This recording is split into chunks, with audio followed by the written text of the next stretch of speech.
We were watching Debbie Does Dallas. Oh, okay. And I was just like, I've seen that one. I think everyone has. Yeah. I mean, if you're a porn connoisseur, Yeah. I just commented because there was a woman wearing jorts, like John Cena jorts kind of thing.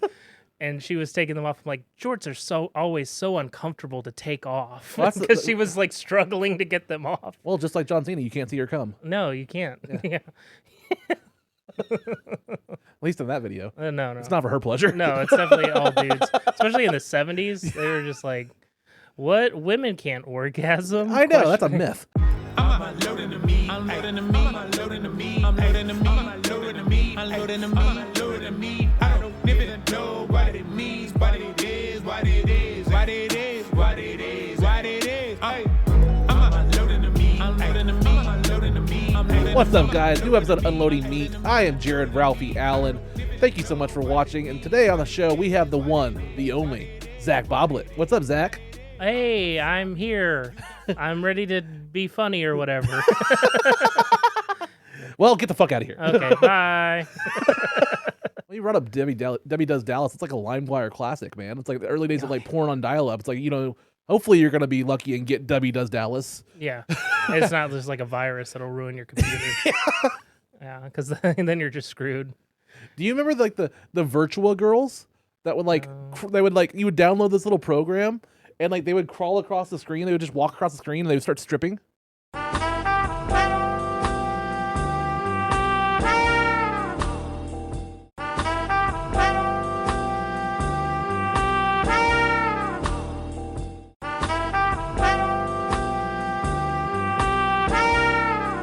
They're like little GIFs that you could download, like little programs, and it would just be like little strippers.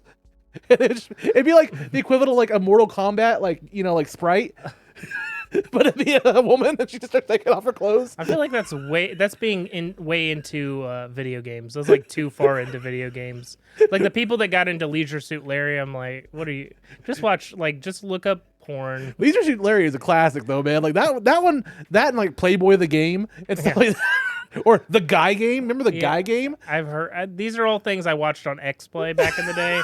I was like, I'm never playing that. And it'd have like little cartoon, little speech bubbles pop up like, "Hey, big boy," and stuff like that. I just don't know how anyone could be really like as like a bit. I understand that, but to be legitimately into that. Oh just yeah, like who's spanking at these? Yeah. What is the point of that? The first. He's really into Thumbelina. Tinkerbell. I still remember the first piece of pornography I ever got. Oh, really? Yeah, I was like walking to school or walking from school. I can't remember which. And I was walking down the road, and there was like an old beat up like 70s, 80s Ford pickup truck. They threw out a magazine, and I picked it up, and it was like 70s era, like full bush. And I'm just like, whoa, this is crazy. You were the guy that caught that magazine from that scene in The Last of Us. Oh, I'm sure your friend will be missing this tonight. Mm-hmm. It's light on the reading, but it's got some interesting photos. Ellie, that ain't for kids. Whoa! How the hell would he even walk around with that thing? Get rid of that. Look, hold your horses. I want to see what all the fuss is about. Oh, why are these all stuck together? I'm just fucking with you. Bye-bye, dude. So it was gay porn in that one? And then there was one thing, and this I think made me scared of women and just scared of porn for a while, where it was like a woman with like a wine bottle inside of her. Bruh. I was just like, oh no. Like, I don't think I can contribute anything in the genital area to this. I feel like you're good. How can I compete with this? How can I compete with this? It wasn't Chardonnay. the wide end. It wasn't the wide end. So it was just. Was it Chardonnay or was it a white? It wasn't. Yeah, it was a nice dry. I mean, you can compete with the white ones. Yeah. Yeah. Yeah, not the red ones. Yeah. No, mine gets red, so that would make more sense. You ever hear about like there's like online like black women be like, this pink dicked motherfucker. Like they call white guys pink dick. It's very funny. It's more insulting than cracker. It's so funny though. And then you'll see white people get mad, or like white dudes get mad at that, and you're like, come on, that's funny as shit. Like, you can't say that's not funny. unloading the meat. Unloading the meat. Unloading the meat. Check out the brand new luxurious UnloadingMeat.com, your one-stop shop for all things meat. I'm unloading the meat. Unloading the meat. Unloading the meat. It's like I was driving by this park the other day, and like I'm driving my car, and I had my windows down, and like these kids were like in the park playing, and they saw my car, and they go like this, and I'm like, I'm not gonna honk. It's not gonna be impressive. It's No. just like, beep beep. Yeah. Like even my car swallows. Like Yeah. I've never understood, like, I don't know. Let's honk it thing. Like, I don't. Honking is when you're pissed. Yeah. That should be your use of honk. It's like, get the fuck out of the way, or the light is changed like a few seconds. yeah, You give them like 3 Mississippi, and then then it's a play like, man. Like, yeah, come on. it's a polite one. It's not like an angry one. Yeah. Now, if you're in, you're driving in like Indianapolis, then it's like an angry one because everyone there is a terrible driver. The whole state of Indiana does not know how to drive. It's a little bit eerie, right? Yeah, it's a little bit eerie. It's a little, they don't know. They only drive south around a bend. South Bend. Take that. We can keep doing like Yeah. Indiana puns for a Yeah, while. yeah, yeah. Take that, Evansville in the southern part of the state. I ran out. I don't have any more. You don't have Indianapolis? Well, No, you I did start doing more Indianapolis? Indiana puns, and I'll start turning into native puns. Just word association. Yeah. I'm part Cherokee. I can say it. Oh. I got my card. Somewhere. Yeah, I noticed the plate. I was like, oh, okay. Yeah, cheaper tax or cheaper plates on my cars and free healthcare. Yay! It's weird how like you'll see people like complain about you'll see people talk about like the Oklahoma government or complain about tribal government, and then Yeah. you compare it to the Oklahoma government, and you're like, well, this one's run way better. Yeah. Like people get free healthcare. They're Yeah. like, The only thing that was weird though is like, so like it's been a while, but like this was years ago. I got food poisoning, and I got sent to the Oklahoma, the Indian hospital in Claremore. Went there, got in there, and I'll never forget this. The head doctor of the ER of the native hospital in Claremore was a blonde-haired, blue-eyed lady named Custer. It was Dr. Custer, Dr. Custer. and none of the native nurses wanted to believe a word that she fucking said. Because, like, and also, she looked at me like 1 second. She goes, yeah, you have the flu. And I was like, well, I think I just had some bad fish at Fish Daddy's. And she's like, no, you have the flu. And the nurse behind her was like, Wow. she's like, okay. They're like, just don't worry about it. You got Don't food worry, poisoning. it's It's okay. just her last stand. Don't worry about it. She's just trying to make her last stand here. But I bring her up because I actually knew her family because they used to live in Copan where I grew up.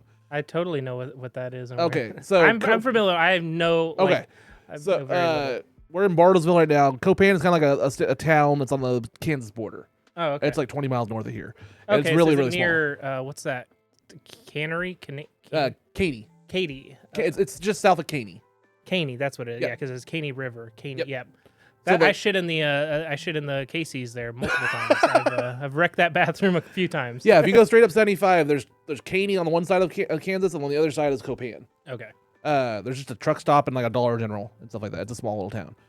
But the Scarlett Custer, her name, the doctor, she used to practice medicine out of an RV in Copan and just like park in the middle of fucking nowhere and be like, here, I'm open for business. And we brought up first porn. Her son showed me porn for the first time when I was like 12. I went over and hang out at his house, and his older brother like bequeathed him his porn stash that was like, you remember when floppy disks were like those locked things?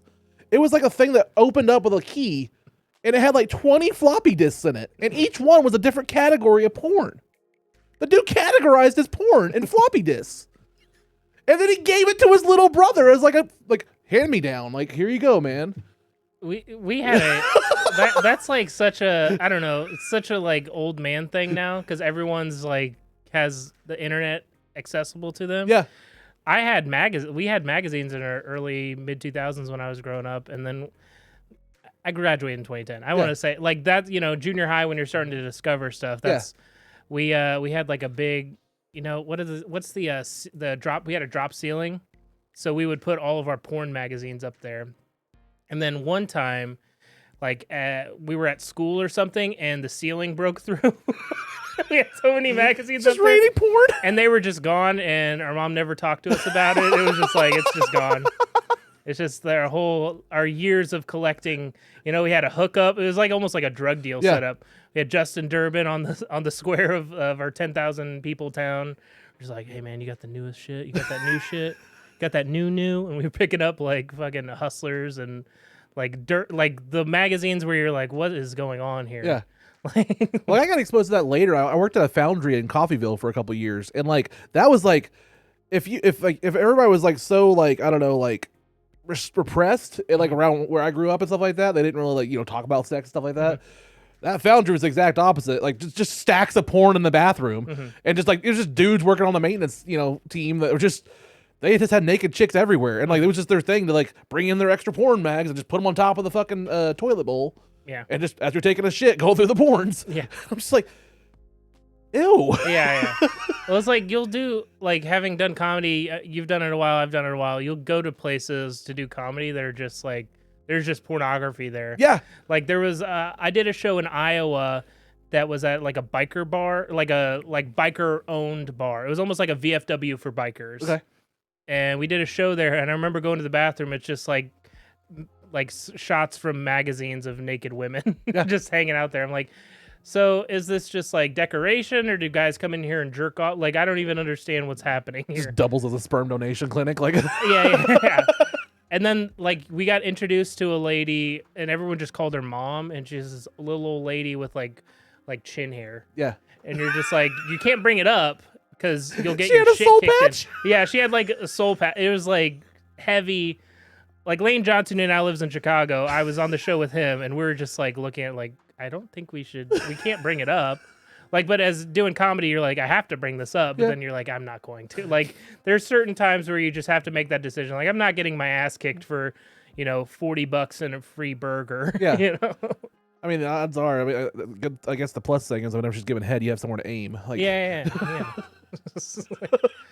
Like give her that like white streak in the middle, just the white like out. a Cruella streak in her soul patch. Just white it out like you're making a correction. Yeah. Let's get this off of here. Let's get off while I get this off of here.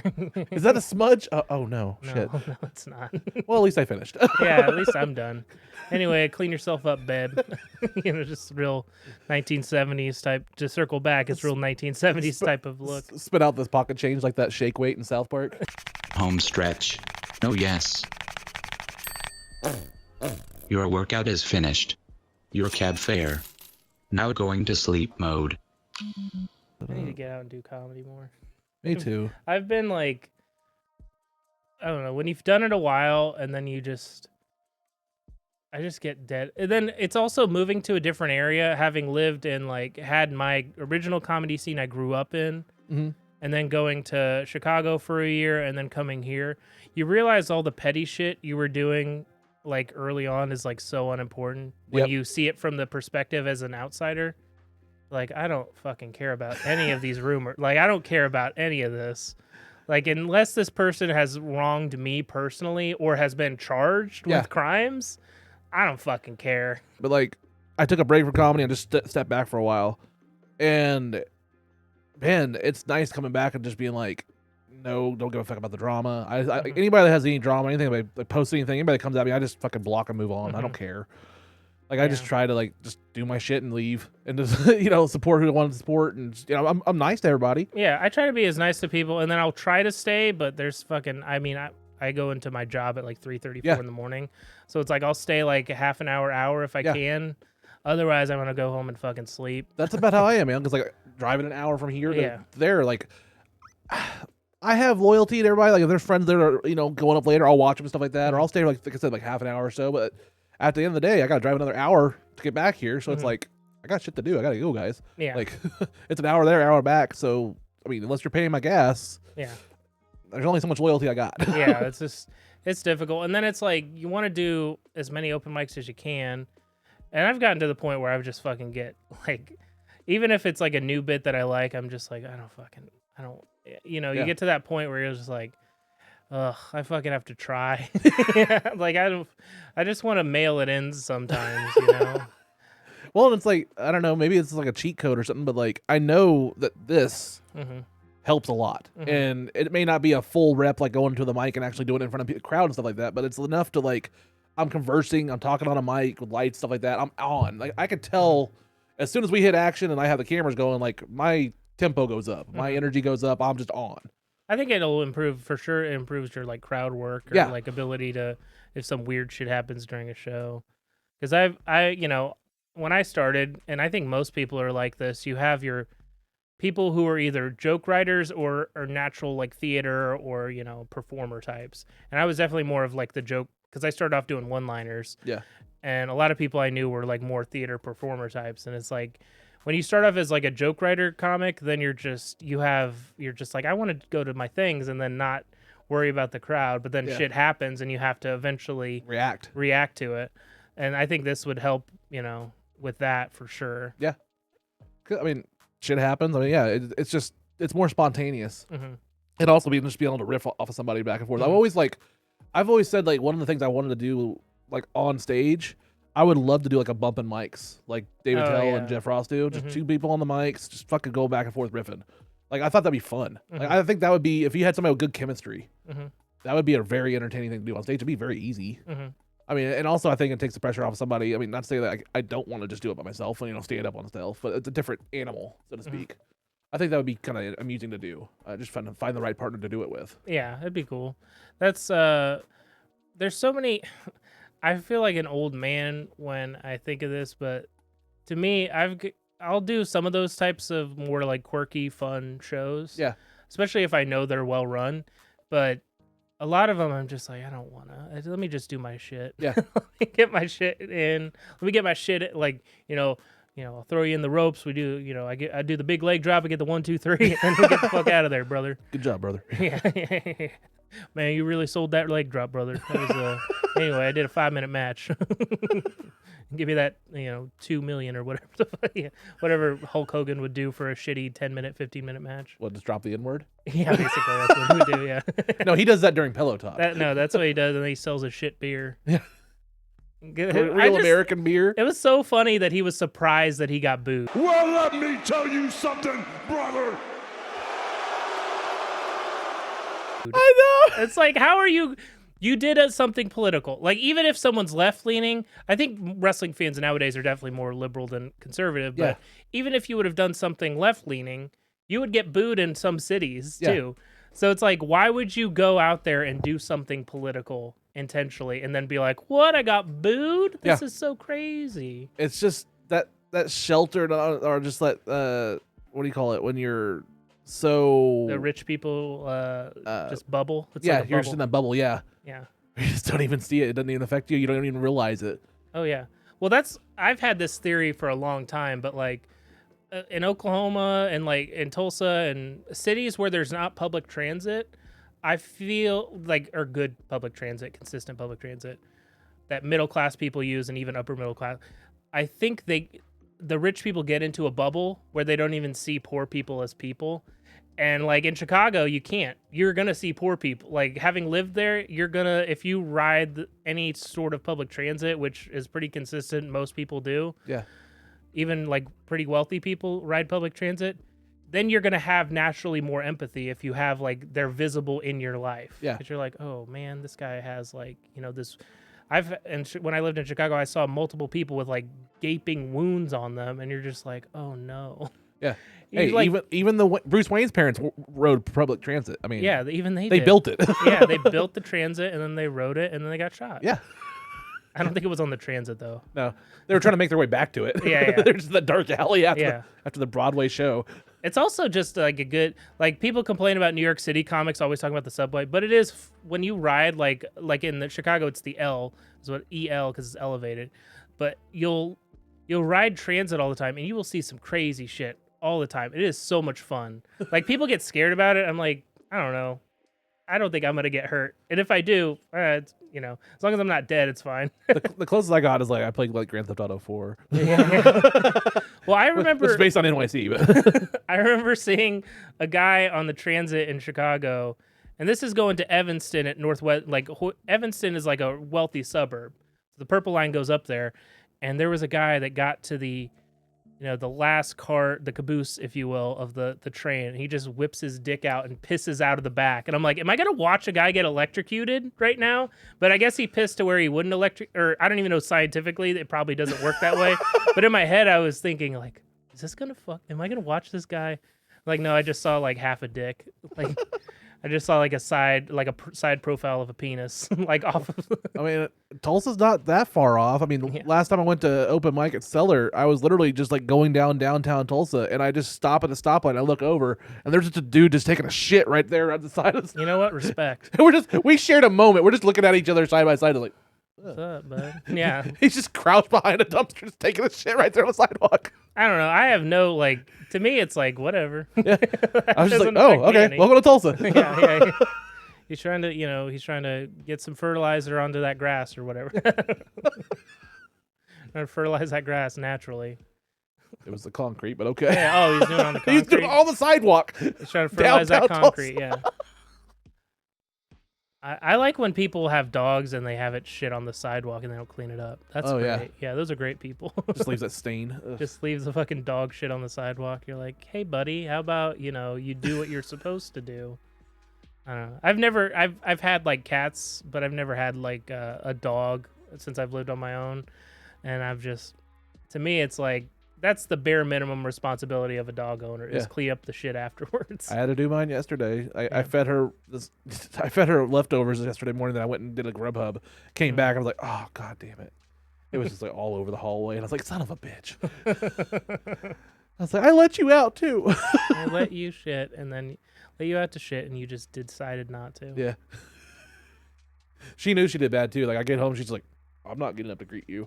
Like I'm just I'm just letting stay over here. Like, I did bad. Now I rescued her last year for the SPCA. Like I hadn't had a dog in a while. And just after a while, I was like, it's time. It's time to have one. And I'm allergic to cats, so never could have a cat. Yeah, cats are so much easier.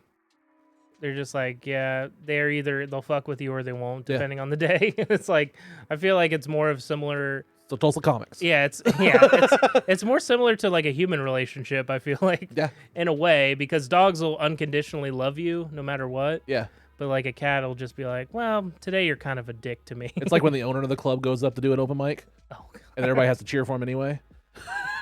That's the dog's love. How long have you been doing this? For like a few years now? About 2 years now. Oh, that's cool. Started in January 2023. So a little over 2 years, yeah. Yeah. So it started 2 years after January 6th. Yeah. You're like, you know what? It's time for a white guy to try to succeed. Well, no, really. Like, it's like I spent like towards the end of COVID, my marriage fell apart. I got divorced, and I've told the story before, but like, congrats, man. Yeah, thanks. I'm a 2-time divorcee champ. I like to say congrats when people have bad things happen. I'm an innovator in that way. I'm a 2-time champion of surviving suicide and 2-time champion of divorce. Congrats, man. Yeah. Congrats on that. Roscoe says I'm a failure at suicide. So Who does? Because I failed twice at suicide. Yeah. He's like, you're not a survivor, you're a failure. And I'm like, yeah, I'll go for the hat trick soon. Oh my gosh. But like at the end of like 2020, like I lost my divorce happened and stuff like that, and I was trapped in COVID, and I had tried comedy like at that time in like 14 or 15 years before, and at the time I thought I was banned because I did like 2 sets at Looney Bin, and I did a joke that the open mic host said it was too risque, and they said I was banned, and found out years later it wasn't even Looney Bin. They didn't know who I was. It was just the mic. It was the host. So like when I decided to come back, and I decided to kind of wanted this have this feeling like I wanted to do comedy again during COVID, I wanted to have a base. I wanted to have something to where like if something happened, nobody could take it away from me. So I just started designing this and started building like the brand Unloading Meat and stuff like that, and like just thinking of like a concept, because like also during COVID, I saw like there's just tons of comedians that were trapped and they started launching podcasts. And I always say like a podcast is kind of like an open mic. There's 1,000 of them, but how many of them are actually good?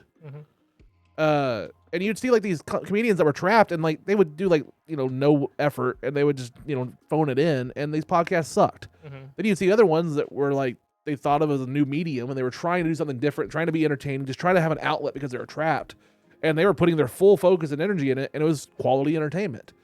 And I was like, I want to try to do that. And I started like taking notes on camera angles and like what they were doing in cuts, when they were doing piss breaks, you know, why they were changing like And that's why you have that upskirt camera right here. Yeah. You see my taint. I'm just Winnie the Poohing it back here. Yeah. You're Porky Pigging it back there. Yeah. Oh, bother. Piglet. Just covered in honey. No, I just like I really wanted to make sure like if I decided to do stand up again and stuff, I wanted to have a base and nobody could ever take it away from me. So like I started doing this and like I tried like 10 episodes by myself. I tried to do it like a Tim Dillon show, but even if you watch Tim Dillon's podcast, he's still bouncing off his producers and stuff. He has other people in the room that he's talking to. I tried at the tail end of COVID to do like just by myself, and those episodes will never see the light of day. They're fucking horrible. And it really came down to just I never could rely on anybody. Like I had a after my divorce, I had a best friend that moved in with me and helped me with the bills, and even him was like, I don't want to be your producer. I'm not going to help you with it. It's your own little thing over here. I'll just stay over here. I'm like, you can't just run the camera, like, and it just kind of taught me like I can't rely on anybody. I got to do it myself. Well, there's also a good lesson in like when you talk about being banned from the loony bin, and like not realizing that it was just is like most of the time people don't give a shit. Yeah.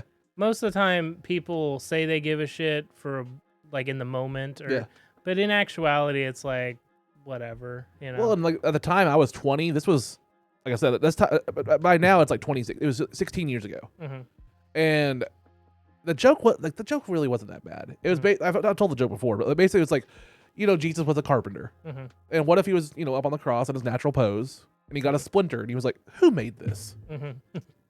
That's the joke. Yeah, that was the entire joke. But because it was religious, he said it was too provocative, and I was banned. Yeah, I still do it from time to time. I had a joke about like, you know, Jesus was the real working man prophet. You know, you wouldn't have like Buddha be a prophet despite his like plumber's crack. You know, you wouldn't see Muhammad at all.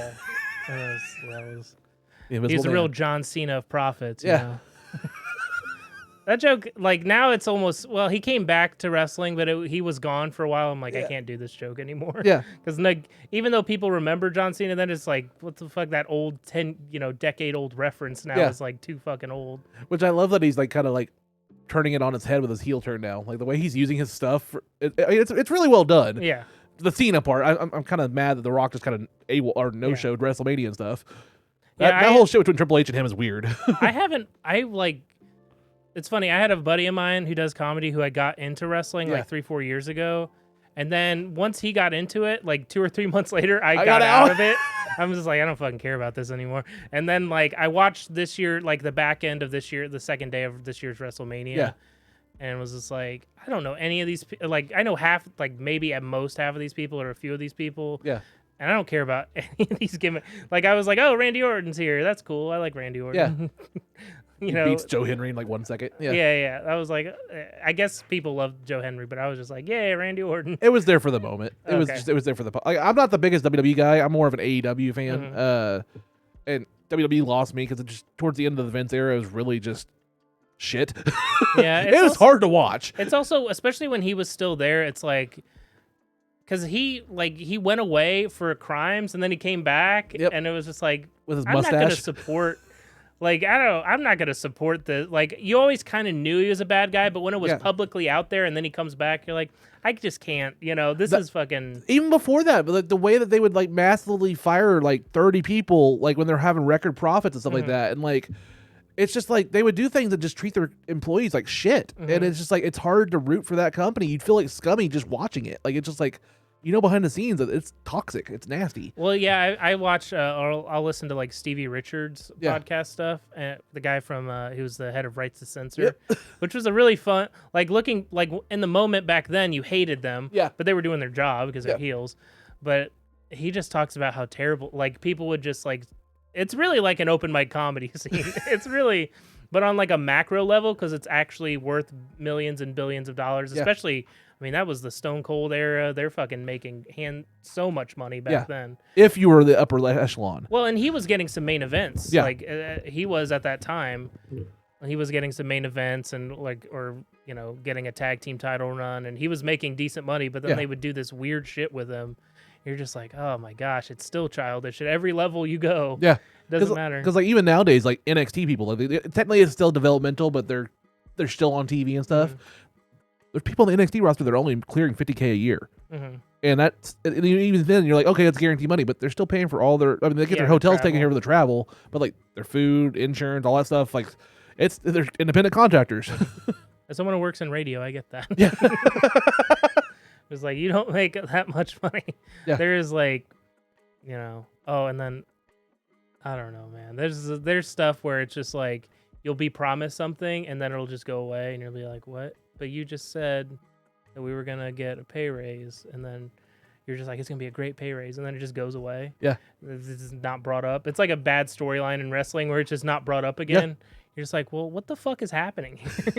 They did that whenever they switched over to the WWE network. They stopped doing pay-per-views and they switched over to the network, and then they didn't really tell the talent how you're gonna get paid after that. Yeah, because they were used to the big paydays on pay-per-views. Like if you're booked on a pay-per-view, you got a big payday, and then they're like, yeah, it's just subscriptions now. Yeah. We're just gonna fuck you over, yeah. Well, and then they went away from the WWE Network, and when you're watching WWE Network, you don't even realize how good you had it. Yes. It was so much better than the fucking weird, like, I got to go to Peacock for this or Netflix for that. I was like, and SmackDown's on TV on USA now. Yeah, it's just like I can't be this, I'll watch some clips from time to time, but in general, I'm just like, let me watch old shit. Well, it's like, not that I'm like what do you call it, like a tribalism or anything like that, but like I said, I'm an AEW fan. It's a little bit different. It's more like an indie wrestling kind of, more just like, I don't know, like indie rock. It's a different vibe than WWE. Yeah. But also, it's like now that they're streaming on Max every week, it's like all their shows are on Max, so it's just really easy to just watch it. It's Wednesday and Saturday, and that's it.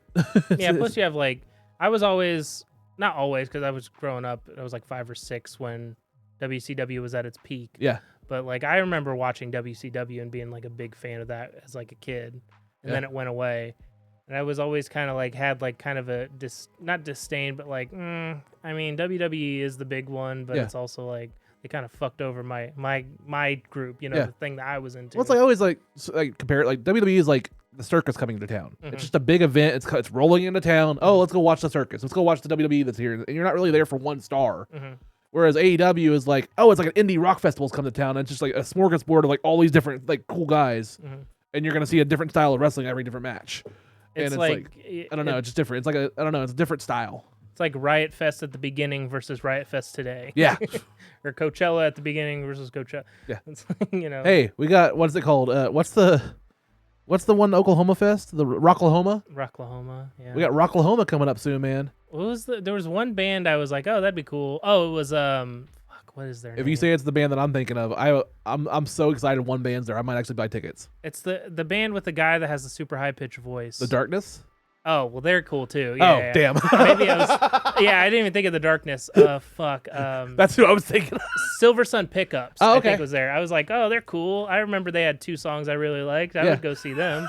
The Darkness I did love, like that, and that guy like reviews like songs now. Yeah. Justin Hawkins. Yeah. He like reviews songs now. He's kind of cool on YouTube. Yeah. I love The Darkness. I've always been a big fan of them, and like they're European. They're from England, so like them coming to Rocklahoma is like, okay, that's the one time I'm actually gonna be able to see them around locally.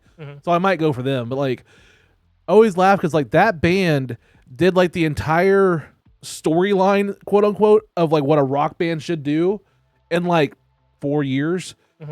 Like if they wrote a movie about them or something like that, it's like it's already been done, because like that band had like a #1 hit with "I Believe in a Thing Called Love."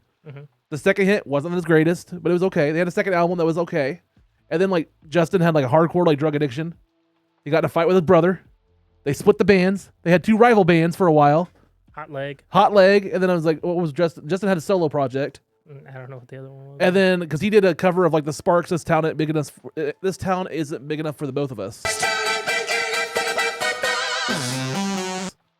It's a Sparks song, but like they had Hot Leg, and then they had a Trojan something. I can't remember.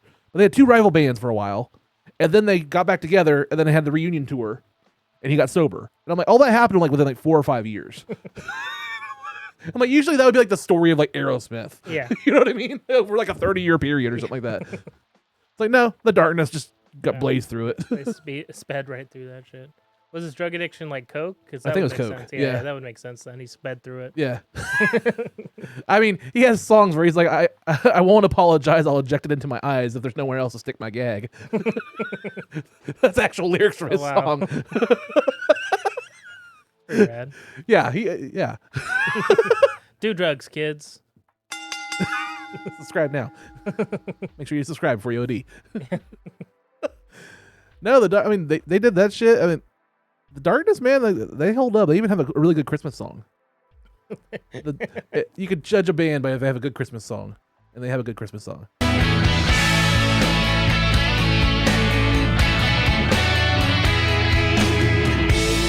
Don't Let the Bells In. Do you ever heard that? No. Oh, it's December. I'm not gonna play it now. It's fucking what, March or April? I ain't playing it in April. Speaking of which, though, I do have something I want you to react to, if you want to pull it up.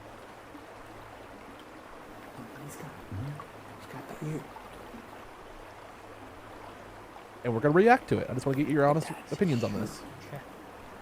Oh, look at his ears. So majestic. Pop. I'm serious. Look at his ears. He's huge.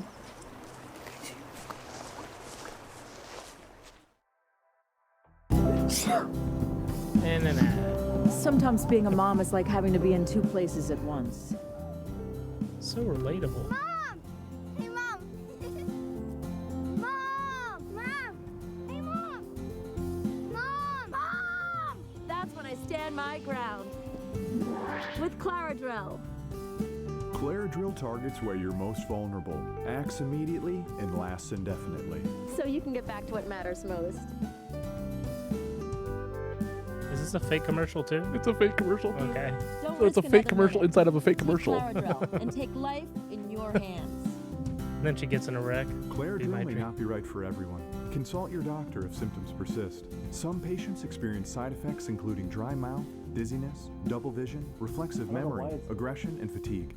Do not take Claradril before bed or immediately upon waking. You see all the boxes? Yeah.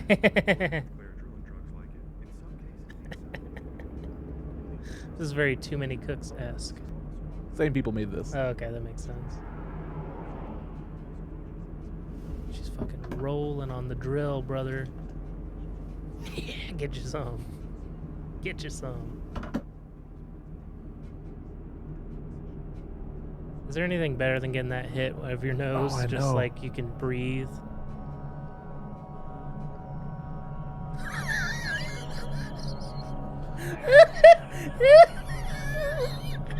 What? What is that?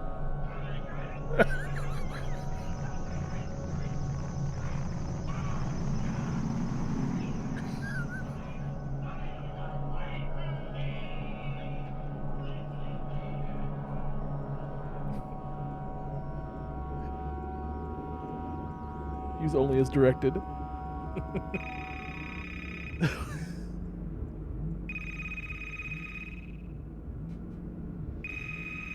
T-Rex.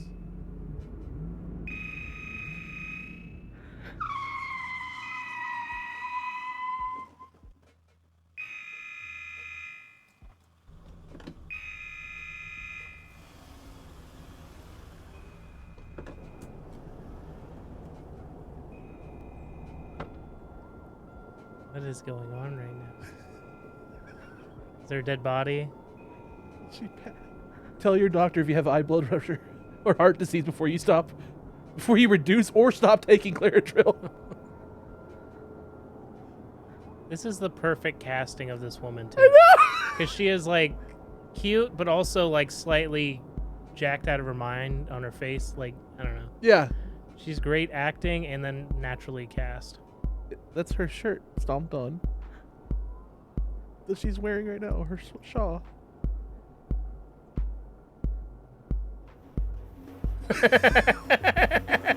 There can be only one. Claradril Highlander shit. Dude, this new season of Severance is rad. Fucking so good. What would you do? Well, first of all, I wouldn't be running.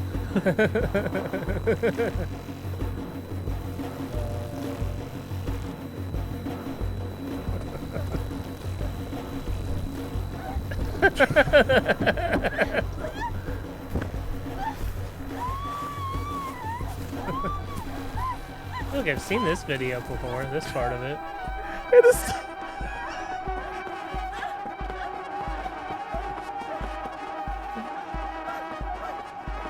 I love all the fine print that keeps popping up. Yeah. All the side effects and shit that keeps happening.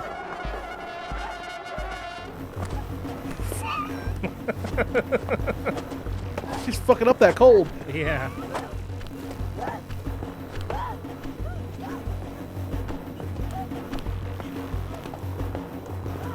What do you think? She's still pretty?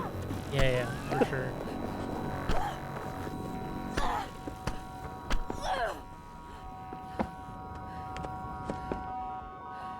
Just putting the boots to her. You gotta pin her. Tuck the leg. 1, 2, 3.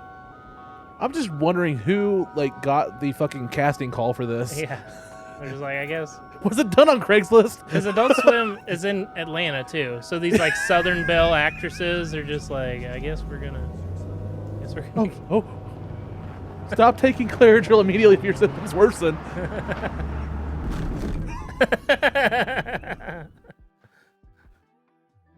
Now back to the bear. Oh, okay. The risks of Claridril should be weighed against the benefits of its use. Oh my god.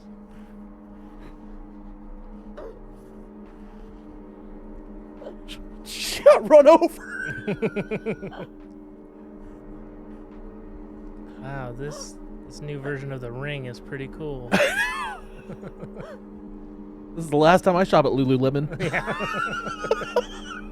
It's all for a Shaw. Is it Shawl or Shaw? I've never known. Shaw. The L is silent. Okay.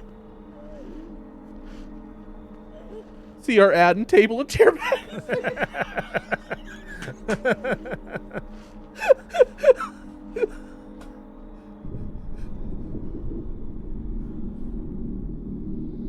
Just remember, this started as a skippable ad. Yeah.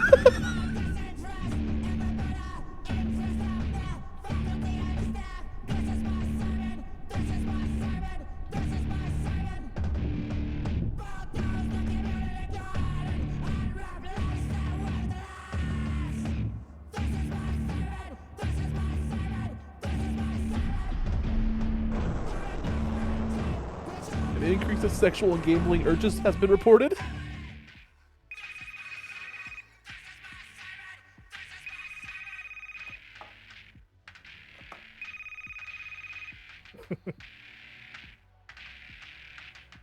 Donna?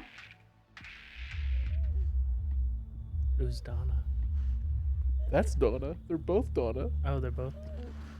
When she originally got the call in the car, it said Donna was calling. Oh. She's Donna! What the fuck? This reminds me of a Sarah Silverman movie. Where it was like a serious movie and she was like a drug addict, alcoholic. These poor kids! Draw a mustache.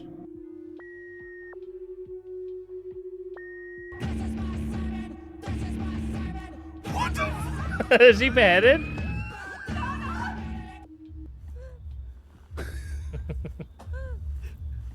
It's blocked out now?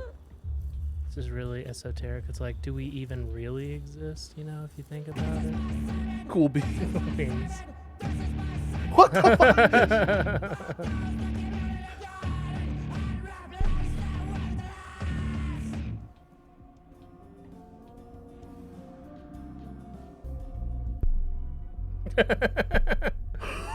So dark. With the pumped up kicks, you better run better.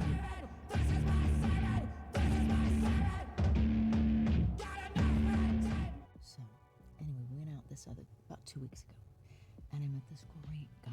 He was awesome. Is she in the attic now? Doing fucking push-ups? Right.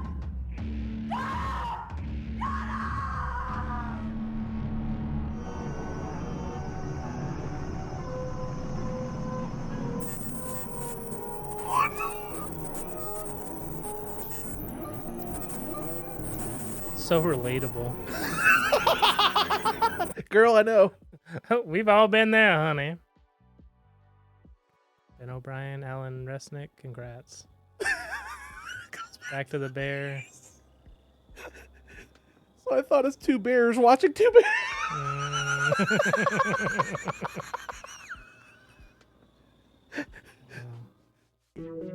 That's it. That's it. All right. That has 8.8 million views in 10 years.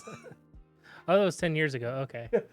Yeah, this and like Too Many Cooks. Adult Swim just likes to just show those randomly in the middle of commercial breaks. Just Yeah, because that was like they knew that everything's going towards the internet. So Yeah. they're like, let's just do some weird shit. yeah, And then someone will clip it, or we'll put it out ourselves. Yeah. And post it online. because I remember when Too Many Cooks came out, like that was in the middle of like Family Guy at like 10:30 at night. Yeah. And it's like commercial, and just Too Many Cooks. What the fuck am I watching? Too many cooks. Too many cooks. And that killer pops up like 20 times. Yeah. It's pretty good. Yeah. So what were your thoughts on unedited footage of a bear? You know what? Respect. I kind of wanted a little more bear. I won't lie to you. Don't we all? Yeah, Don't we all? yeah, no, we do. We truly do. Yeah, that was pretty cool. Yeah, that was like we said. Like that's just I want to be get that casting call, man, for an Adult Swim ad in Atlanta. Yeah. I was expecting one of the kids to die at the end. Well, you saw the chair. Yeah, you saw the empty chair, so maybe they died. Maybe it was like a subtle thing that they actually died. But Well, like, and then the other thing is like, okay, so you saw like basically like that medicine gave her like a doppelganger, basically. Mhm. Did you see? Remember like the first crime scene that she's passing, Mhm. and there was the guy that was getting arrested with his head shaved, and he was wearing like green and blue shoes, and then there was a body bag with a guy with green and blue shoes. oh, I didn't even notice. So like that. his original self was dead, and that was the new one that went like suicidal or went crazy. That's what they're trying to show. Wow, that's really So it's like a actually loop? pretty deep. Yeah. Because it's like when you take these medications, it's like it kills your original self. And Yeah. Then, wow. And then that bear is like the other, like it's the bear is like what something I don't know. I fucking wish And the I knew. salmon, and then the salmon. Yeah, the salmon. You know what? The bears are like the corporations, and we're like the salmon, man. They're eating us up and shit, bro. and the Claradrills like the terrorists at 9/11. Or like yeah. I did like that one that was like Claradrill has been shown to alleviate the symptoms of too much Claradrill or something like that. That's what it said. What the fuck? I've been wanting to show that to somebody on the show for a while, just to get somebody's reaction. Yeah, that was cool. Like I feel like a lot of people will just be like, "What the fuck?" Or, "Whoa, that's so crazy," but I'm just like, "Yeah, man. Yeah. This is pretty gnarly." Yeah. He's pretty hot. Yeah. This my shit, bro. This my shit. I want to get that single. I want to get that. This is my sermon or whatever it was saying. I know. This is my sermon. This is my sermon. This is my sermon. Just to think they were specific. I wonder if that was a band previously and they did a song, or if it was just like Just a song just for this. a song just for this. Because that would be almost even more impressive. They're just like, you know what? We need something to really set this off. We need some metal or some aggressive music. Like, this is my sermon. This is my sermon. It's made for TV, so it's going to go to the fucking Golden Globes. It's going to be like best original song for a short story or film. I want that to be like unedited footage of a bear. This is my sermon. I want to get footage of the guy, if it was just made for that show, just getting the lyric list, and you're just like, oh, it just says, "This is my sermon" over and over again. Scream it, and then it's like boldened and italicized to scream. It's like the fucking lyrics to Tequila. Yeah. Okay, I guess I say tequila at this point. Yeah, cool. But just depending on how much of an accent you put on it is how racist you are. Yeah. We all know Pee Wee Herman, classic racist. True. You can tell by that outfit. That is a very 1950s racist outfit. If you see that guy at a diner wearing that, you're like, oh, God. If you see that guy at a movie theater, go to a different theater. You're going to get sticky shoes. Well, he's dead now, so it's... Yeah. R.I.P. penis. Do you think Paul Rubens ever ate a Reuben sandwich? Probably. Yeah. He did. That was just like eating himself. It was like that. It was basically, it goes back to that, the two bears. It goes right back to it. Yep. I actually bought a saxophone, and I'm like learning to replay it again because I played like for like 5 years, and then I stopped, and I'm trying to relearn it because I want to learn tequila and like bring it on the stage. You're trying to be Lisa Simpson? Possibly. Did she play the sax? Yeah, she played was the sax. Okay, I thought so. Good reference. Good reference. Hey, I've seen an episode or two of The Simpsons. But I want to learn tequila and then just be like, da-na-na-na-na-na-na. So what do you guys want to talk about? Yeah, just end it. Yeah. I bought like a harmonic, or no, I got a harmonica for free. I'm never gonna purchase it. With our body types, we got to be careful with harmonicas, okay? We'll turn into fucking John Popper. Yeah, that's what I'm saying. We got a Blues Traveler written all over us. Yeah. Called me Jalapeno Popper. Still put me in a fishing vest. Yeah. No, but like I got one for free, and I got the harmonica, and I don't know how to play it. I'm never gonna learn, but I'll just be real annoying with it and just start. And I live in an apartment complex, and I'm just like, this is so annoying to someone right now. Did you? So one of my like, it was like I don't want to say a repressed memory, but something like you remember things, like things jog your memory. Mm-hmm. Blues Traveler Behind the Music. Oh, I've never seen it. It is one of the greatest episodes of Behind the Music you'll ever see, and it's on YouTube. It's like somebody just uploaded it. For one specific scene, it's fucking hilarious. John Popper is describing the time he almost got a heart attack. This is a funny story. I was beaten off to some porn. You know, I got cable. So I'm aware of this pain, and it's to the point where I had to stop beating off and just calm down, catch my breath. I'm starting to feel better, and the porn's still going, and I'm starting to get horny again. So I start beating off again. And then I start feeling this pain. This went on for like 6 hours. I was like torn between survival and horniness.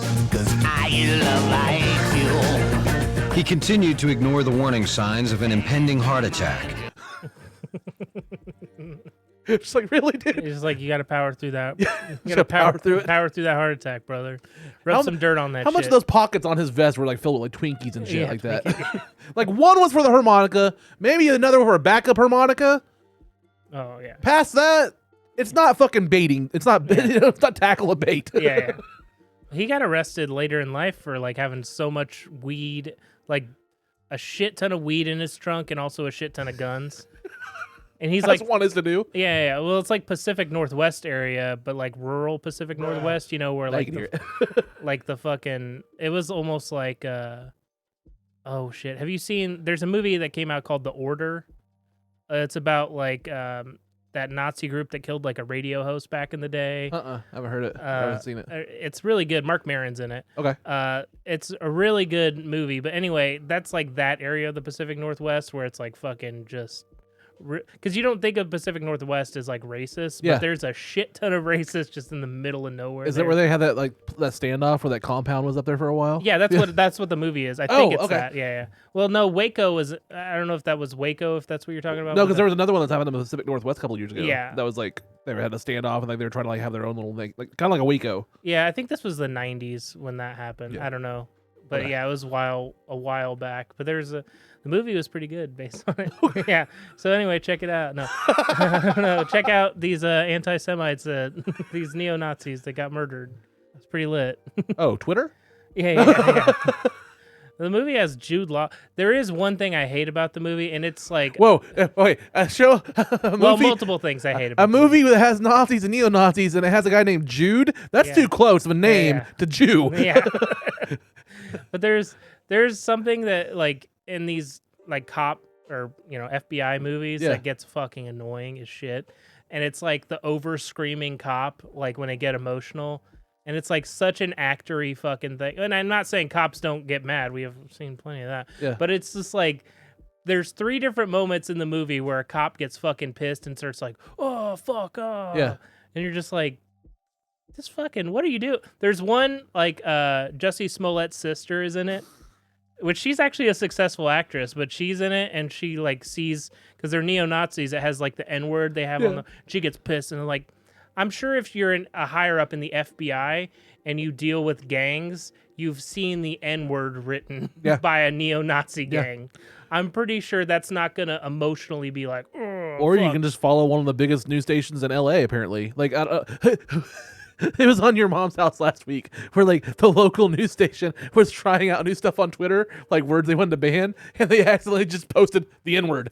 It was like KTLA N-word, just that by itself, just a tweet.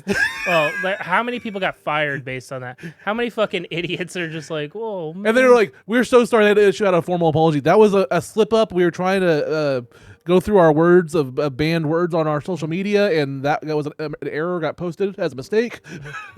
Yeah, totally. One word. Yeah. Yeah, there's some racist that's like, yes, I did it. I did it. It's like some fucking weirdo. It's like, it's so weird because growing up, like, we understood that the internet wasn't like a real place. Yeah. And now I feel like people just assume the internet is everything. Yeah. And then you just go out and you're like, oh, I don't have to deal with it. Well, it's like you have the internet that for a long time was like this Wild West fucking. I mean, for the most part, it still is for a lot of part. But for the longest time, we had a generation that were raised on it, like us, where like we kind of raised with it and kind of know the inner workings, kind of how it works, kind of so to speak.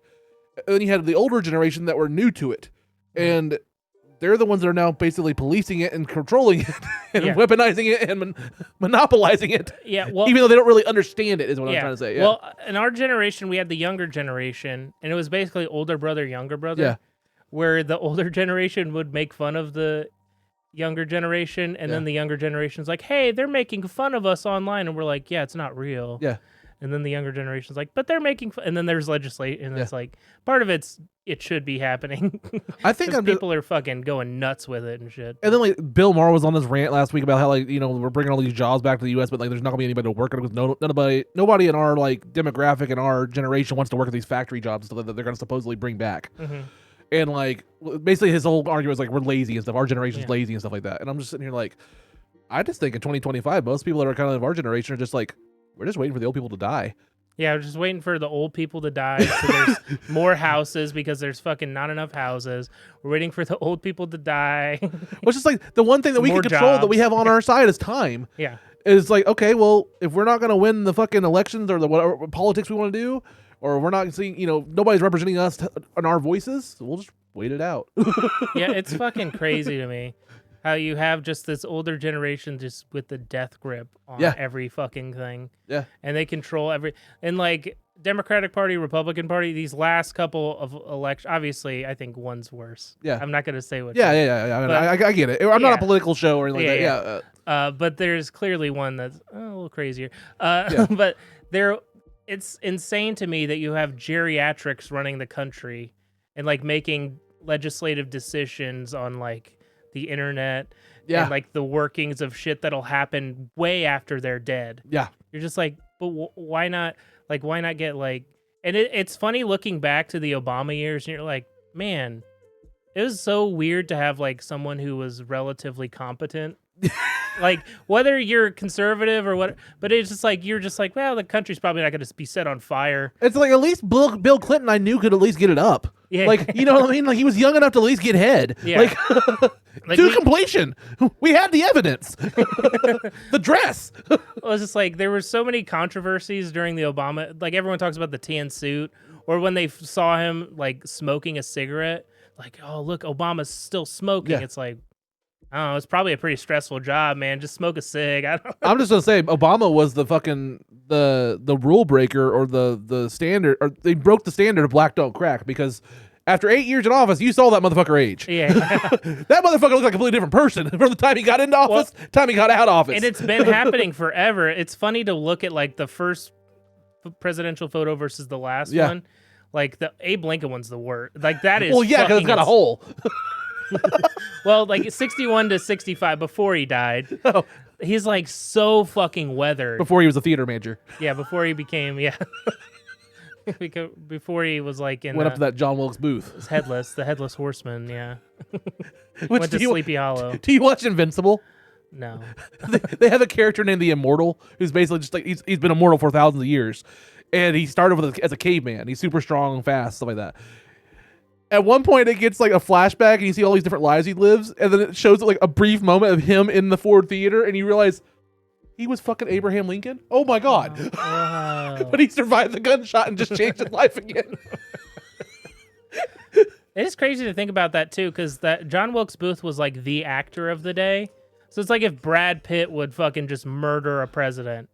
It's like, what the fuck? Yep. Pitt murdered Biden? Yeah. What the fuck? This is nuts, dude. I mean, if it's 2025 in all odds, it's going to be Kid Rock. Yeah. Kid Rock murdered Biden. He's the one with the access right now. Yeah. No, to Trump right now. Oh, yeah. Not that we're talking about presidential assassinations on this podcast or anything. No, the Bill Maher thing going to the White House was crazy to me. It's like Bill Maher and Kid Rock.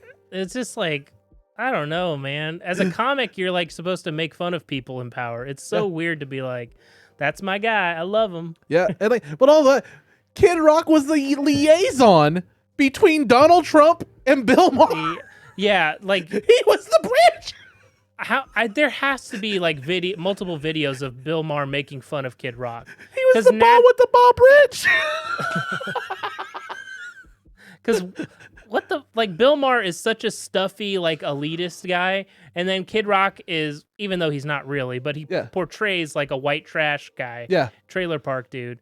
In early 2000s, there has to be video of Bill Maher being like, "Okay, people, this Kid Rock with his fucking music." Blah, blah, blah. Well, I mean, Kid Rock's been on his show several times. They are technically, I guess, friends, quote unquote. I don't know, and it's weird. Bill Maher's always had that weird spot. Like, I don't know. It's politically incorrect until it's one of his friends.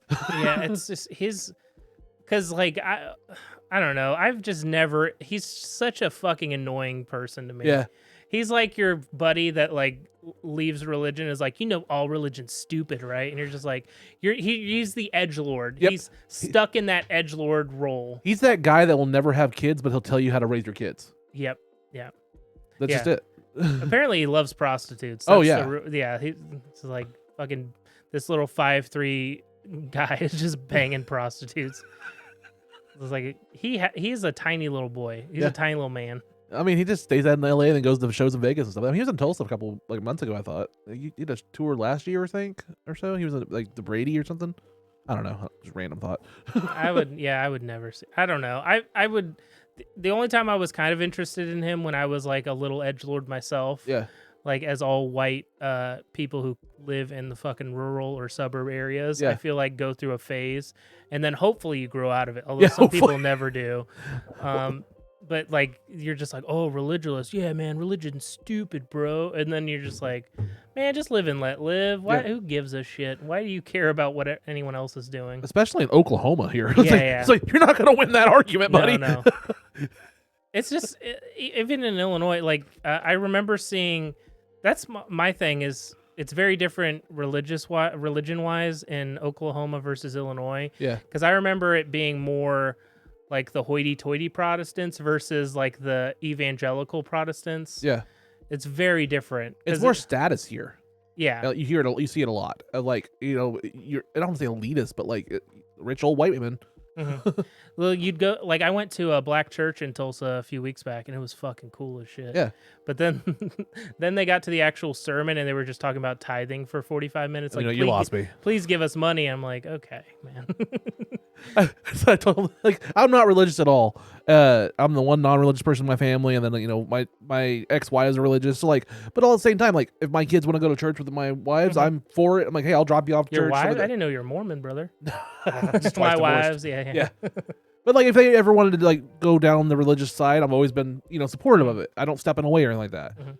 But like, I told my second ex-wife last week because Easter was last Sunday, and she was like, "Do you mind if we take her to church?" I was like, "No, I'll do the same thing. I'll just watch Righteous Gemstones."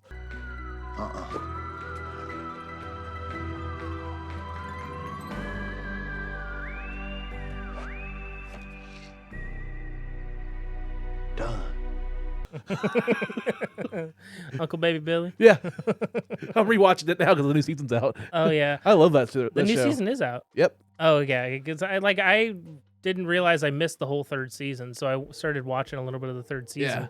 Because I was like, oh shit, I fucking missed the whole season there. Because the last episode, I remember Eric Andre died. Yeah. I was like, oh shit.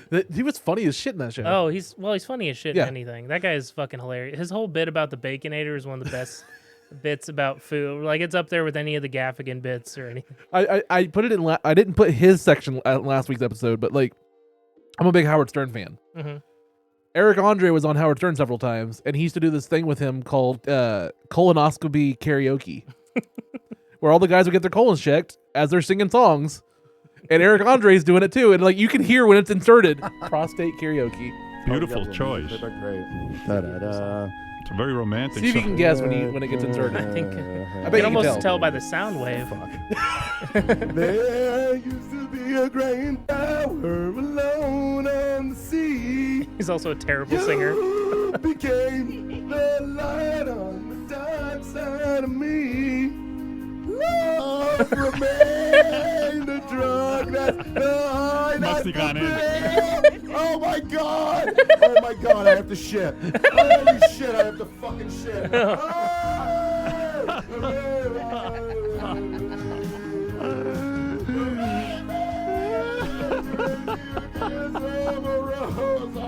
I thought he was a musician. Cry and shit.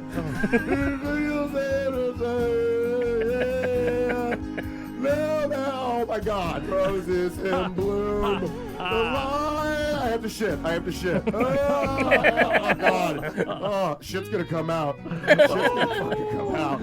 Oh, that's disgusting. I need a cigarette. I need a cigarette. It's got to be deep in now. It's in. Oh yeah, it's in. It's touching my esophagus. Okay, it's out, Howard. Oh, I think I shit.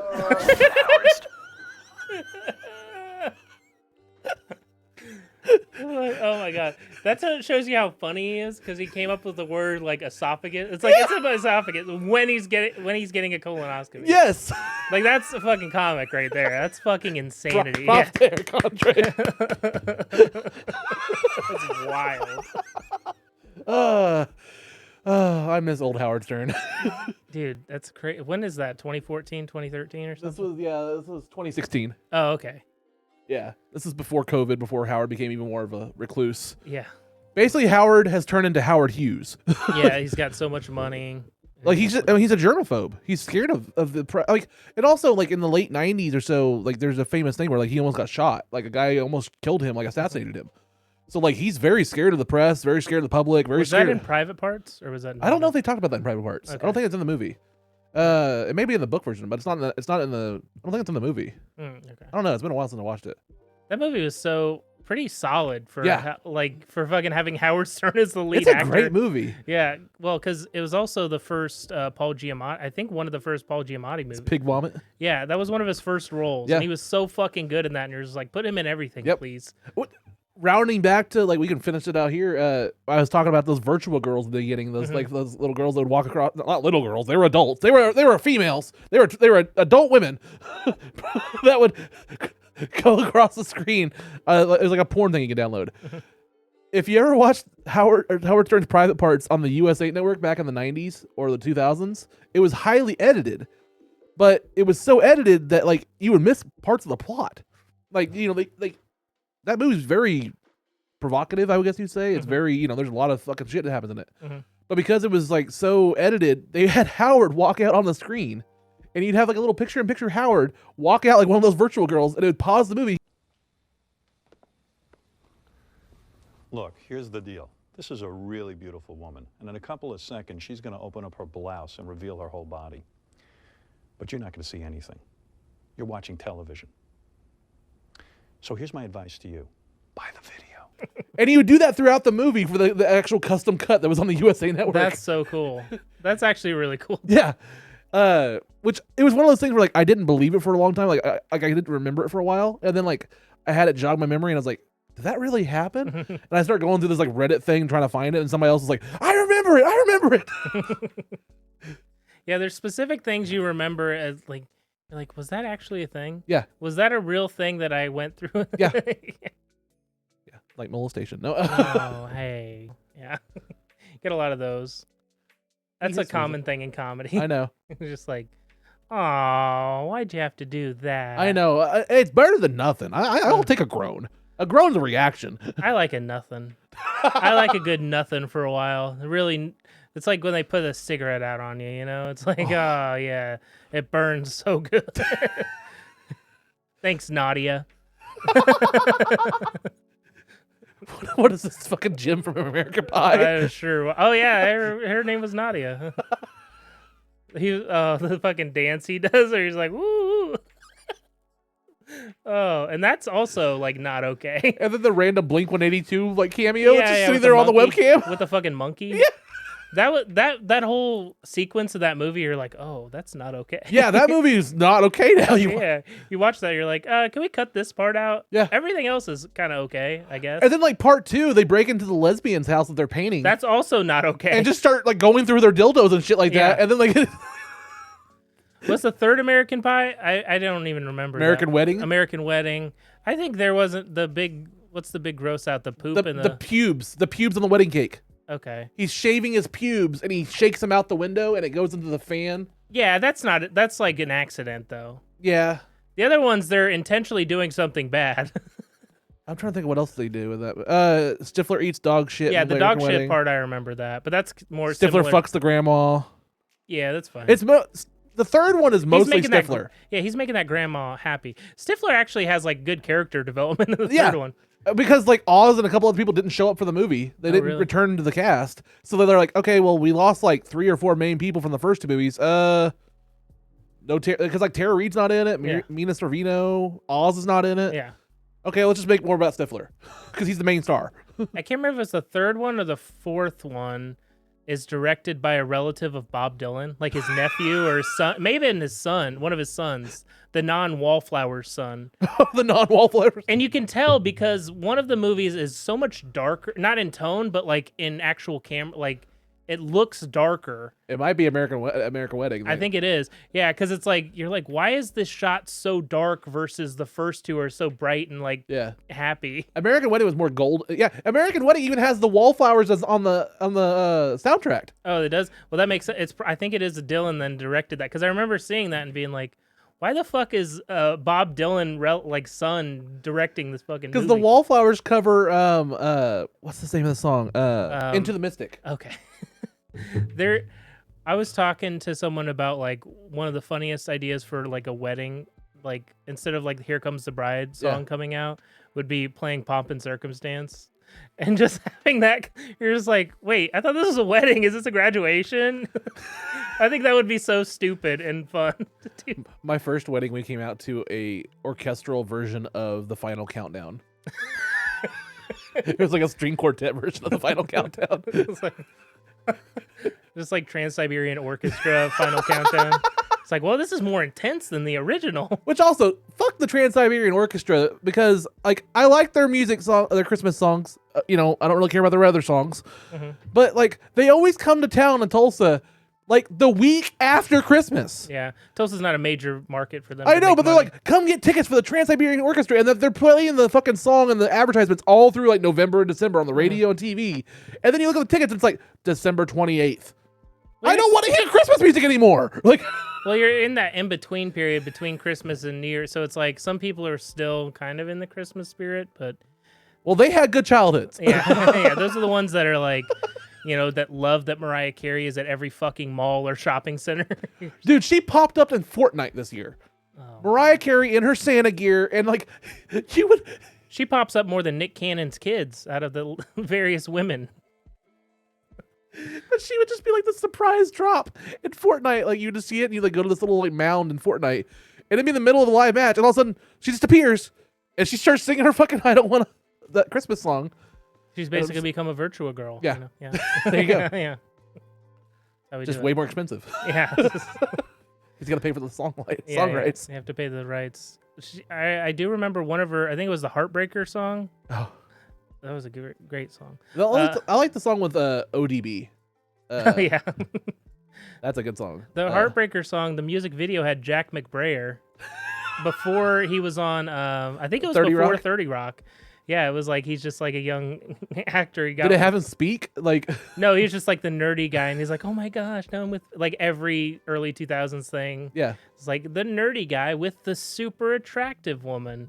It sets up unrealistic, and that what? I think that's why there's so many fucking incels now. They were sold a bill of goods by fucking Hollywood. So you're saying Jack McBrayer is basically the white equivalent of that dude that held the umbrella in all the Outcast commercials? Oh my gosh, yeah, basically, he really was, yeah. What was that guy's name? That dapper dude that was always in a suit. That guy and was the umbrella. coolest. He was in I Like the Way You Move. I think he was in that video. That was a great song, by the way. What was with that? With like just like these like mascot, like these random things that would just be in background of videos like that. Like Chappelle had that. He had the one dude in the back just doing the robot. Yeah. I think he was. I would like to think that guy was a writer or something on the show, or maybe at least a key grip or something. He did something for the show other than that. Just do the Undertaker, roll your eyes on the back of the head, and do the robot. Yeah.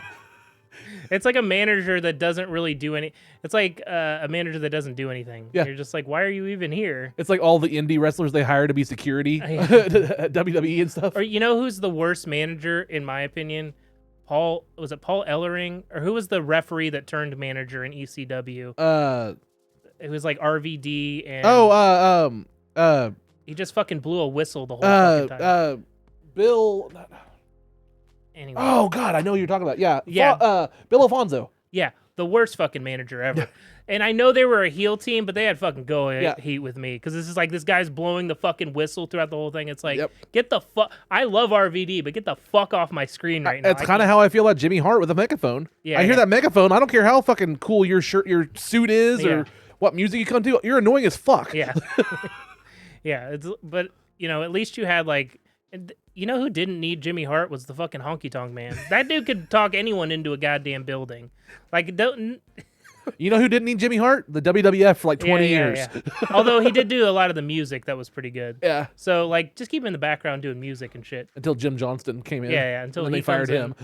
Yeah, and then they get rid of him, and they had the fucking worst music for a decade plus. What is it now? Like the not CFOs. I can't remember who they're called. Because they got rid of them. Yeah. CFO $sign or whatever it was. Yeah. They were there for like a decade, and it was some of the worst. And now they got somebody, I can't remember who it is, but like everybody's just like, as soon as you hear their music, it's gonna suck. Yeah. It's like Def Rebel or something like that. I think is the name of it. Because during the CFO, oh no, I think they just got rid of Def Rebel or whatever. Yeah. So, which is, by the way, terrible name. Yeah. For someone doing music. And I know it's like, I'm cool because I'm making fun of my own shit, but it's like if your shit's bad and you make fun of it, then you're just being honest. Well, it's like you could tell the music was bad in wrestling every time they had the Royal Rumble. Yeah. And you could, like, the audience would just be dead, like just silent because they wouldn't know who's coming out. Yeah. Because nothing sounds cool and nothing sounds like different from the rest of it. It just doesn't make sense because they did this for a while during the Attitude Era and then a little bit afterwards. It's like, why not just license like bands? Like fucking AEW does it. And they do it really well. It just makes more sense to do it that way because like you had fucking Bray Wyatt's theme was badass back in the day, and you're just like, why not just have someone do a fucking theme for you? Well, it's like to this day, last year when AEW came to Tulsa, they had RVD as the main event. One of a kind. But he came out to fucking Walk by Pantera. Oh, he did? Okay. And I'm like, in 2024, I got to see RVD live come out to Walk by Pantera, and that was so cool hearing the whole crowd chant it with him.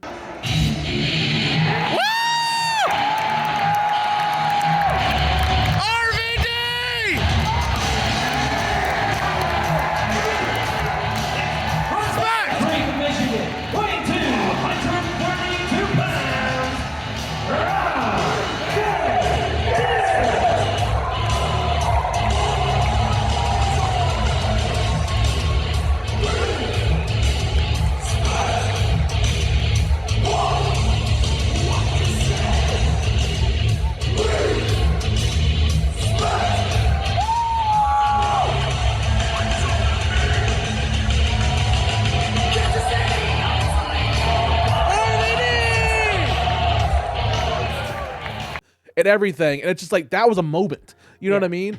And it was just cool. He consistently, other than maybe his TNA run, I feel like his TNA music was shit.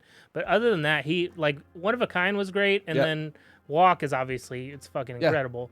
But you have like back to back like bangers of fucking intro music. Which now he has basically like a Legends contract with WWE, and like allegedly the reason like he doesn't wrestle for WWE is they won't clear him because he's basically blind in one eye. Yeah. But AEW was like, well, you can be in a tag match. Yeah. They basically became like Shawn Michaels when he made fun of him. Yeah. You remember the video of him making fun of It's one of the funny because he like the way they pan that camera, Sean Oliver, the fucking kayfabe commentaries. He's like making fun of, and he like kind of turns, and you're like, oh fuck, he's cross-eyed now. And he does a perfect Shawn Michaels impression too. Like that video is one of the funniest fucking things. He also does a pretty good Jean-Claude Van Damme. Yeah, he does. That's his whole thing. Yeah, that's his whole gimmick. It's just like Honky Tonk Man does a pretty good Elvis. Like once you saw that Jean-Claude Van Damme video, like where he was doing the splits, and I'm like, well, now he's just robbing off.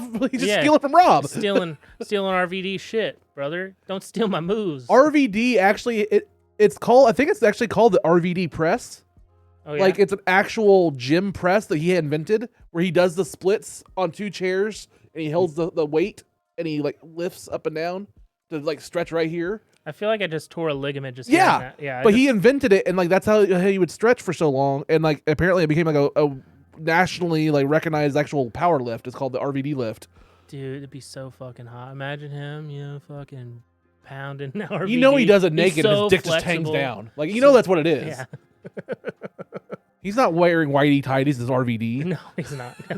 It's free ball RVD, okay? Or if he is, it like pokes out of the top. That's a free ball frog splash. It's just like poking up to his like above his belly button. He Just above the dragon on a singlet. Yeah. He just gets. That's what the dragon singlet device on the singlet. And he's soft. He's not even hard. He's like fucking giant. Oh. Just a giant throbber from RVD. That's like Van Terminator if I ever heard one. Van Daminator. And then Shane just steals the move. Yeah. And he just gotta like be like, "Yep, it's the boss's son. You can just take my move." Oh my gosh, the whole Shane thing is like you simultaneously feel bad for the guy, but then you also are like, but kind of fuck you also. Yeah. Because he's the one. Because everyone else in that family, you're like, fuck them. But Shane, you're like, I have good memories of Shane. Yeah. I kind of like Shane at points, but But then you heard about why he got fired, right? what did he do? So I like Shane and stuff, but the last year that Vince was in power of creative Was stuff. in office when he was president. Yeah. When Vince was Secretary of Education, or his wife was actually. But it was which like is a sentence that's it was real. like 2022 or 2023 at Royal Rumble. Shane tried to hijack the Royal Rumble and make him and put himself over in the match. Like he wanted to write it to where he won the Royal Rumble. like he was a like a nonstop guy. That's fucking crazy. And then he got fired the next day because he like some kind of fight happened between him and Vince.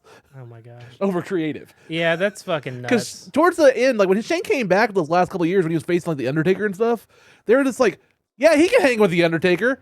It's Shane McMahon. Yeah. He knows MMA. Like, yeah. And he survived a helicopter crash. Something that makes him the toughest son of a bitch in the world. Yeah, I don't know. He's like, I watched like a little bit of that final run, but I was like, oh, it's just sad. So I stopped watching. It's just like I could jump off of tall stuff. Yeah. I will say he was really brilliant in that he's like, hey, Vince, how about you buy this UFC before it became a fucking big thing? And then Vince is like, no, my son doesn't know anything about business. It's like, how fucking stupid. Like, take the advice of your son for once, you fucking geriatric prick. He took over .com back in the day. He Yeah. ran .com for a long time. It was pretty cool apparently back then too Yeah. when he ran it. Like he does have like a good business mind, but then He it's was- like any McMahon, they're just like, but I'm also brilliant. And you're like, he oh, was really behind on when he ran .com and like that kind of angle. It was the place where like you could kind of see a little bit behind the curtain. Like he did this tone shift where it's like we're just gonna give you a little taste of behind the curtain a little bit, and that's enough to make people like me, like Marks, want to learn. You know, because like a lot of wrestling fans that grow up, they want to know the inside the business kind of shit. It's more entertaining than the actual stuff that's actually on TV sometimes. Yeah. And so like he would give you a taste of that as he was running .com. So like the articles would kind of just, if you read between the lines, you could see more stuff. Yeah. Well, and there's a whole fucking industry now behind that. Yep. Like, Thanks, Meltzer. And WWE could have like fucking been innovators in that, and then they're just like, no. Yeah. I don't know. He's like, Vince was, he fucking, people always say like, oh, Vince built the company though, but you're just like, but he fucking held it back for, like, I don't know, after the Attitude Era, he held it back for 2 decades basically. It's literally just the Dark Knight quote. What's that? Well, what's at the very end where it's like, you either die a hero or you live long enough to see yourself become the villain. Whoa, man, that's fucking deep. Or like if you stay in too long, you're gonna eventually become the villain kind of shit. You know what I mean? Gonna become the Vince villain. should have bowed out and been the hero, like just died off in the sunset kind of shit. Well, he was always going to be the villain. Yeah, I know. Based on everything that's been. He had that money to where it's like basically how many years can I put this off before it becomes public knowledge? The video of him in his documentary, of him fucking like them interviewing him, and they're just like asking about the allegations, and then he says, "Well, even it's not true. And even if it was true, the statute of limitations is passed. You're like, oh, you are guilty. Yeah. That is what a guilty person would say. And then like the interview with Stephanie. Did you see the part with Stephanie where she's like off camera? She's like, "You mean like the rape?" Or something. Oh my gosh. Oh my gosh. She just says it off camera. She's like, "You mean like the rape kind of shit?" Like, Oh my god. like that's what you're talking about? Like, oh yeah, we all know about that kind of shit. Yeah. My dad's terrible, but also, I'm higher up in the company, so cool. I mean, that was telling too. That she left for the company. Like when he came back, she left. Yeah. And then she came back whenever he left, because they wanted to make sure that there was a good McMahon that's not tainted. Keep her separated from Vince. I don't think she's the best person, and I know like part of it's the evil heel, but we should have got Linda. Yeah, she's not a great person either. The way she treated fucking Chyna with that whole breakup thing, because people at the time they just assumed like Chyna's crazy, Chyna, and then it's like no, Stephanie's fucking terrible. Hunter is terrible. They're both fucking awful to this woman. Yeah.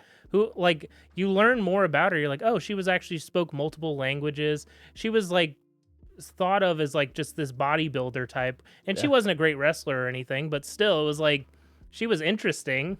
I will say though, I brought it up on the podcast before, but like I read a whole bunch of wrestlers' autobiographies back in the day, because like, you could tell that they were ghostwritten. Yeah. Like Mick Foley was the exception. He wrote his own shit. Yeah, you could tell that. But like Chyna had her own autobiography back in the day, and like it was so like you could tell like just some stranger man wrote this, because it was like, I was sexually assaulted. That was a hard time in my life. Well, when I was 17, it just brushes over. It doesn't talk about it at all, yeah. But it's just like it just brushes over it like it was nothing. Like, yep, that was hard. Moving on. Yeah, it was definitely like an early 2000s dude, and just like, let's not get deeper into this. Hey guys, this episode is not brought to you by a mobile game like Best Fiends. It's like Friends, but take out that R. What are they trying to say? The R's for like, is the R word? Is it an R word? Can we say R word? Can we hint at the word? Take out the R. Oh, Fiends, Friends. That's fucking retarded. And we're back with Zach Boblitt. Zach, thank you so much for being here, man. This has been awesome. Dude, thank you so much for driving all the way to Bartlesville. Yeah, this 50-minute drive was so far. No, it's not even that big. I don't know. It's not that big a deal. I'm used to driving like 2 or 3 hours. Well, I dude, not that I'm disparaging in comics, but like I've had some people be like the day of the shoot, like, oh, it's fucking Bartlesville. Nah. That's fucking shitty. Yeah, it's like it's not that big a deal. I don't know. It's not that big a deal to drive 45, 50 minutes. Well, it's like, not that I have an ego, but like I also like to kind of like give people a taste of what I do multiple times a week, because like I'm doing this at least 2 to 3 times a week. I'll be going to Stellar tonight. And it's, it's a 50-minute hour drive sometimes. It's like, that's just my commute, just, to do the thing I love, which is comedy and podcasting and stuff. But I'm always appreciative of everybody that does this, the vice versa of it, and comes up here and talks to me for a little bit, and you know, talks dicks and fart jokes. Yeah, fart jokes, dick jokes. Virtual Girls. Learn about Donna. Yeah, learn about Donna! Donna! That's a perfect name for that character, too. They really nailed that whole thing. Yeah, that was fantastic. I'm like, now I'm going to be scarred by that. Every time I see a Claritin commercial or some shit, I'm just going to be thinking about Donna. Every time you see a skip ad thing, you're just having like a panic attack. You're just like, oh no. Am I turning into the doppelganger? Is it going to actually let me skip this or not? Well, on that note, dude, where can everybody find you in social media stuff if they want to book you? Yeah, we got the Green Country Comedy is the group I've started. We're running shows. We got on the 16th, May 16th, we're doing a show. It's coming up. That is coming up. That is correct. I am a robot. We got a show coming up May 16th. I think it's Friday, May 16th, 7:30 p.m. at Studio 308. It is like inner downtown loop or whatever. It's like kind of near downtown. Studio 308, 7:30 p.m. Got a great lineup of comics there. So come out and watch that show. It's going to be fantastic. Nice. Yeah, and I'm hosting. So you'll get to see me struggle with names, as we talked about. Like, I'm going to really fuck up all these names because I was complaining about hosts having one main job, which is saying the names correctly. So I'm going to get everyone's name wrong, and then I'm going to be like, you've seen this person on, the Blue Collar Comedy Tour. It's Ron White. And then it'll just be like some 5'3" woman walking on stage and be like, what the fuck are you? Just treat it like Starbucks and lean into it. Yeah, just like, she like has a cigar and it's like drinking scotch or whiskey on stage. Like, I guess I got to be Ron White now. Well, on that note, man, thank you so much for being here. This has been fun. I hope the show Friday goes off and is a smashing success, man. I hope so. And I hope so. I'll be seeing you soon at a local mic or on an upcoming show. Yeah, I try to get to Bricktown as much as possible, and Cellar. I like Cellar Dweller a lot. It's probably my favorite bar mic in town. So yeah. Well, I'm gonna try to hit up there tonight. I don't know if you are or not. I don't know. I'll see. It's kind of like I'm in between because after this drive to Bartlesville, man, I'm pretty tuckered out. I'm pretty fucking tired, brother. Yeah. Well, on that note, man, I've been Jared Ralphie Allen. This has been Zach Boblitt. This has been Unloading Meat. Peace. Unloading the meat. Unloading the meat. Unloading the meat. Unloading the meat. Unloading the meat. Unloading the meat. Unloading the meat. I don't even know what it means, what it is, what it is, what it is. Bye. Have a great time.